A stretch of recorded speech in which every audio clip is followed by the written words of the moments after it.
کیا بنو امیہ اور اہل بیت ان میں آپس میں رشتہ داریاں بھی تھیں؟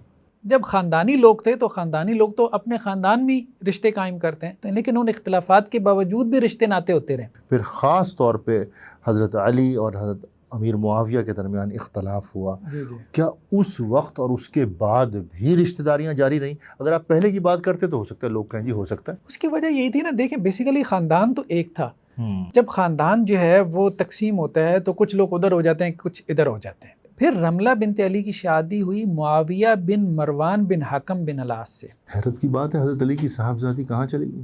اگر بنو امیہ میں کچھ مسئلے مسائل نظر آ جائیں، اور ہو بھی سکتے ہیں، تو آپ کو ویسے مسئلے مسائل بنو عباس میں بھی نظر آئیں گے، فاطمیوں میں بھی نظر آئیں گے، اور غیر فاطمیوں میں بھی نظر آئیں گے۔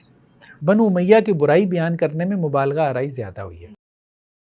بسم اللہ الرحمن الرحیم۔ ڈاکٹر صاحب، ایک سوال ہے جو کہ جس کے متعلق مختلف لوگ مختلف باتیں کرتے ہیں اور اس پہ کنفیوژن بھی ہے، تو پلیز آپ ذرا روشنی ڈالیے کہ کیا بنو امیہ اور اہل بیت ان میں آپس میں رشتہ داریاں بھی تھیں؟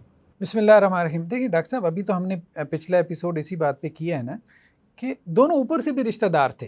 جب خاندانی لوگ تھے تو خاندانی لوگ تو اپنے خاندان میں رشتے قائم کرتے ہیں، باقی اپنے جیسے لوگوں میں، اور خاندانوں میں جھگڑے ہو جاتے ہیں، اختلافات ہو جاتے ہیں، اس میں کوئی شک آج بھی ہم دیکھتے ہیں، آج بھی ہم دیکھتے ہیں۔ تو وہ بات ٹھیک ہے کہ اختلافات ہوئی ہیں بنو امیہ میں اور بنو ہاشم میں، آگے جا کے اختلافات ہوئے، لیکن ان اختلافات کے باوجود بھی رشتے ناتے ہوتے رہے۔ یعنی وہ اختلافات ایسے نہیں تھے کہ جیسے آج کل ہمیں دکھایا جاتا ہے، ٹھیک ہے۔ اب دیکھیں جیسے ابھی میرا مطلب ہے کہ رسول اللہ صلی اللہ علیہ وسلم کے اس دنیا سے تشریف لے جانے کے بعد خاص طور پہ حضرت عثمان والا جب واقعہ ہوا، پھر خاص طور پہ حضرت علی اور حضرت امیر معاویہ کے درمیان اختلاف ہوا، کیا اس وقت اور اس کے بعد بھی رشتہ داریاں جاری رہیں؟ اگر آپ پہلے کی بات کرتے تو ہو سکتا ہے لوگ کہیں جی ہو سکتا ہے۔ نہیں، اس کے بعد بھی جاری رہیں، رشتے ہوتے رہے۔ اس کی وجہ یہی تھی نا، دیکھیں بیسیکلی خاندان تو ایک تھا، جب خاندان جو ہے وہ تقسیم ہوتا ہے تو کچھ لوگ ادھر ہو جاتے ہیں، کچھ ادھر ہو جاتے ہیں، ٹھیک ہے۔ جیسے اب دیکھیں یہ اب اگر ہم شروع سے شروع کریں تو یہ ہمارے سامنے تاریخ اسلام امام ذہبی کی کتاب، یہ کہتے ہیں ابو العاص بن ربیع بن عبد العزیٰ بن عبد شمس، ٹھیک ہے۔ یہ رسول صلی اللہ علیہ وسلم کی بیٹی حضرت زینب کے شوہر تھے، ٹھیک ہے، واضح ہے بالکل بات۔ بنو امیہ سے تھے، ہاں، بنو عبد شمس سے تھے، وہ مطلب وہ بنو ہاشم نہیں ہے، بنو مطلب نہیں ہے، جی۔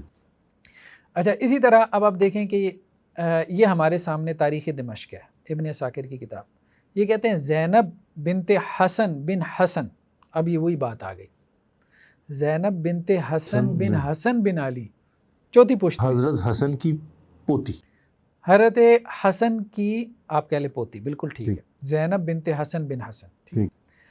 یہ ولید بن عبد الملک کی زوجہ تھی۔ اچھا، اموی خلیفہ؟ ہاں، ولید بن عبد الملک کی زوجہ۔ یعنی اگر یہ کہا جائے کہ جی ہاشمیوں سے اقتدار چھین لیا تو پھر بیٹی کیوں دی تھی؟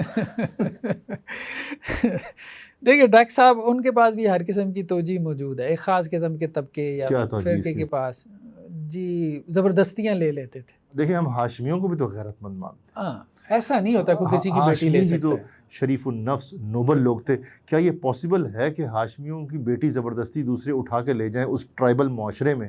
نہیں، اور وہ خاموش بیٹھے رہیں؟ ایسا نہیں تھا، بالکل نہیں تھا، ایسا تو آج کل ممکن نہیں ہے۔ یہ بہت کمزور توجیہ ہے، بہت کمزور توجیہ ہے۔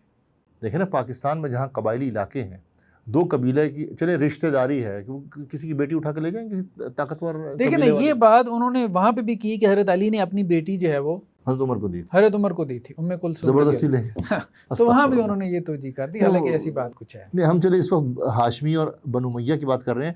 زینب بنت حسن بن حسن، حضرت حسن کی پوتی، ولید بن عبد الملک کی بیوی تھی، تو وہ زبردستی کی تھی شادی؟ نہیں، زبردستی نہیں کی تھی، کہیں بھی نہیں ہے۔ اب دیکھیں کوئی ایک آدھا رشتہ ہو تو اب ہم تو پورا وہ ایک دیوان کھولنے لگے ہیں نا ابھی آپ کے سامنے۔ اچھا، یہ ایک کتاب ہے، غاصبوں کو بیٹی دے دی۔ اچھا، یہ ایک کتاب ہے نسب قریش پہ، نسب قریش۔ اچھا، یہ کتاب بھی کس کی ہے؟ اچھا، بہت اہم ہے، مصعب بن عبداللہ بن مصعب بن ثابت بن عبداللہ بن زبیر۔ اچھا، یہ عبداللہ، اچھا یہ وہ خاندان تھا عبداللہ بن زبیر کا جو سب سے زیادہ نسب کو جاننے والے تھے۔ اچھا اور انہوں نے یہ خود بھی قریشی ہیں، عبداللہ بن زبیر، ٹھیک ہے، حضرت زبیر کے بیٹے ہیں. اچھا ان کے عبداللہ بن زبیر کے بیٹے ہیں ثابت کے بیٹے ہیں مصعب کے بیٹے ہیں عبداللہ کے پھر بیٹے ہیں مصعب. یوں آپ کہہ لیں کہ عبداللہ بن زبیر کے پوتے کی کتاب، چھٹی پشت میں جا کے، چوتھی پشت آپ کہہ لیں، پوتے کی پوتے، ٹھیک ہے، یا پانچویں کہہ لیں. انہوں نے یہ کتاب لکھی ہے، ٹھیک ہے. تو ایک قریشی نے یہ کتاب لکھی اپنے نسب کے بارے میں. اچھا وہاں وہ رشتے کیا کھولتے ہیں، ٹھیک ہے جی. وہ یہ کہتے ہیں کہ رملہ بنت علی حضرت علی کی بیٹی، جی، ٹھیک ہے. یہ جو ہے نا پہلے ان کی جو شادی ہوئی تھی ابو الحیات سے جن کا نام عبداللہ تھا. اچھا ان سے ان کی اولاد بھی ہوئی. پھر اس کے بعد یہ معاملہ ہوا کہ وہ دنیا سے چلے گئے. پھر رملہ بنت علی کی شادی ہوئی معاویہ بن مروان بن حکم بن الاس سے. اچھا مروان کے بیٹے معاویہ سے. حیرت کی بات ہے، حضرت علی کی صاحبزادی کہاں چلے گئی؟ اس کے بعد یہ کہتے ہیں پیج نمبر 45 پہ. تو ان کی شادی میں کون تھا گارڈین؟ دیکھیے یہاں تو انہوں نے اس کا تذکرہ نہیں کیا، یہاں تو اگر والد نہیں ہوں گے تو بھائی ہوں گے، ظاہری بات. اچھا پھر کہتے ہیں حضرت علی کی ایک بیٹی تھی خدیجہ بنت علی جو عبد الرحمن بن عقیل کے پاس تھی. اس سے ان کی اولاد ہوئی. پھر وہ اولادوں کے بھی نام لکھتے ہیں، ٹھیک ہے، سعید نام تھا. وہ پورا شجرہ کھولتے ہیں نا، خاندان کے لوگ ہیں نا. پھر کہتے ہیں کہ اس کے بعد پھر ان کی شادی ہوئی یعنی خدیجہ بنت علی کی ابو سنابل سے، ٹھیک ہے. اور یہ ابو سنابل کون تھے؟ عبد الرحمن بن عبداللہ بن عبید اللہ بن عامر. پھر آگے چل کے یہ عبد شمس کی اولاد میں سے. اچھا عبد شمس کی اولاد. اچھا اسی طرح آگے چلیں، کہتے ہیں آگے چل کے کہتے ہیں 59 نمبر پیج پہ فاطمہ بنت حسین، ٹھیک ہے، حضرت حسین کی بیٹی فاطمہ. یہ پہلے تو نکاح میں تھیں حضرت حسن بن حسن کے، ٹھیک ہے، ان سے ان کی اولاد ہوئی. پھر اس کے بعد جو ہے نا عبداللہ بن عمر بن عثمان، حضرت عثمان کے پوتے سے، اچھا ان کی جو ہے وہ ان کی زوجیت میں آئی، ان سے ان کی حضرت حسین کی بیٹی کا نکاح حضرت عثمان کے پوتے کے ساتھ، یعنی بنو امیہ کے گھر. اچھا اس طرح ایک اور جگہ پہ کہتے ہیں 59 نمبر پیج پہ سکینہ بنت حسین جن کا ذکر کیا جاتا ہے کربلا کے. جی تو سکینہ بنت حسین رضی اللہ عنہ وہ مصعب بن زبیر کے پاس تھی. مصعب بن زبیر، ٹھیک ہے جی. تو مطلب ان کے نکاح میں تھی. پھر اس کے بعد جو ہے نا وہ ان کا نکاح ہوا اسبغ بن عبد العزیز بن مروان بن حکم، یعنی مروان بن حکم کے پوتے سے. اچھا اسبغ سے. اچھا اس کے بعد یہ کہتے ہیں یہ پوری کتاب ہی شجرے پہ ہے. فلاں کا فلاں سے پہلے نکاح ہوا، پھر اس سے دوسرے ہوئے، پھر تیسرے سے ہوا، پھر اس سے اتنی اولادیں ہوئیں، پھر اس کے آگے یہ اولادیں ہوئیں، پورا شجرہ. اچھا اس کے بعد پھر کہتے ہیں پیج نمبر 32 پہ کہ نفیسہ بنت زید بن حسن، ٹھیک ہے، حضرت حسن کی پوتی نفیسہ بنت زید بن حسن، کہتے ہیں ان سے ولید بن عبد الملک بن مروان نے شادی کی. ٹھیک ہے. اچھا اس کے بعد پیج نمبر 52 پہ کہتے ہیں کہ زینب بنت حسن بن علی، ٹھیک ہے، حضرت حسن کی یہ پوتی ہو گئی حضرت جی. یہ بھی ولید بن عبد الملک بن مروان کی، جی آپ نے بھی بتایا تھا. ٹھیک ہے. اچھا اس کے بعد کہتے ہیں لبابہ بنت عبید اللہ. اچھا ٹھیک ہے. یہ پہلے جو ہے وہ حضرت عباس بن علی بن ابی طالب کے پاس تھیں، اس سے ان کے جو ہے وہ اولاد ہوئی. تو پھر اس کے بعد کیا معاملہ ہوا کہ ان کی شادی ہوئی ہے ولید بن عتبہ بن ابی سفیان سے. اچھا اس کے بعد اب آپ چلیں کہ جی نفیسہ بنت عبید اللہ بن عباس، یہ عبید اللہ بن عباس حضرت عباس کی آپ کہہ لیں کہ جی بیٹے عبید اللہ اور ان کی بیٹی نفیسہ. وہ پیچھے بھی جو عبید اللہ آئے ہیں نا وہ بھی حضرت عباس کے بیٹے تھے. ٹھیک. نفیسہ بنت عبید اللہ بن عباس حضرت عباس کی پوتی، ہاں، یہ عبداللہ بن خالد بن یزید بن معاویہ، یعنی یزید کے پوتے. اچھا، عبداللہ کی زوجیت میں تھی. اچھا. بہت نکاح ہیں، اگر آپ تاریخی کتابوں کو اٹھا کے دیکھیں. تو ڈاکٹر صاحب اس سے تو ہمیں یہ بات سمجھ آ رہی ہے کہ ٹھیک ہے سیاسی اختلافات ہو جاتے ہیں، اور بعض اوقات اگر سیاسی نوعیت کے اختلافات تھے یا رائے کے اختلاف تھا یا اجتہاد کا اختلاف تھا، کوئی کفر و اسلام کا اختلاف نہیں تھا. ایسے اگر یہ کفر و اسلام کا اختلاف ہوتا تو کیا کافروں کو اپنی بچیاں دی جاتی ہیں جس طرح ایک فریق ان کو کافر مانتا ہے؟ مطلب ہاشمی جو ہیں وہ ایسے تو نہیں تھے، ایسے تو نہیں. نبی صلی اللہ علیہ وسلم کا خاندان ایسا تو نہیں تھا. آج بھی کوئی مسلمان جتنا مرضی گیا گزرا ہو، اگر خاندان میں آپس میں اختلاف بھی ہو، چچا پھوپھی تایا، پھر بھی جب رشتے کرنے کا معاملہ آتا ہے تو رشتے کر دیتے ہیں کہ بھئی میری پھوپھی کی لڑکی ہے، چچا کی لڑکی ہے، لیکن کافر کو تو رشتہ کوئی نہیں دیتا نا. تو جس قسم کا جو تاثر پھیلایا جاتا ہے اس لحاظ سے تو ایسے ہی لگتا ہے کہ یہ بیچارے خام خواہ ایسی باتیں کرتے ہیں. اچھا ایک اور بات آپ ان لوگوں میں اگر دیکھیں اختلاف، سوری میں آپ کی بات مجھے پلیز ایک جملہ کہنے کی اجازت دیجیے. دیکھیں جس قسم کا تاثر آج عوام کے سامنے پیش کیا جاتا ہے بنو امیہ سے متعلق، اس تاثر کو اگر میں اپنے سامنے رکھوں تو میرے لیے یہ حیرت کی بات ہے کہ اس قسم کے لوگوں کو کوئی انسان اپنی بیٹی دے گا. صحیح بات ہے.